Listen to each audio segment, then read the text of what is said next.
Now, one of the most famous stories is the story about how Paul and Silas get out of jail and help this guy who's a jailer in Philippi. And we're going to end this like on Friday by talking about a few things that lead up to it. You see, in verse 16, as Paul and Silas are going through the city and doing these things, they're actually confronted by somebody who has an evil spirit. And this evil spirit goes around telling people and about Paul and who he's representative, but basically causing an uproar wherever he goes. It's actually a sign of spiritual warfare, a very common phrase in a lot of circles today.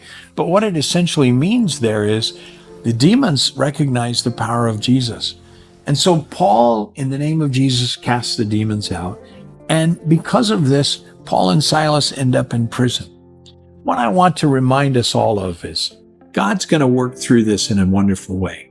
But we should not be surprised when we do things for the Lord, when we follow Jesus, when we live a life in line with what Jesus wants us to do, that there are people who don't like us. And there are even spiritual attacks against us.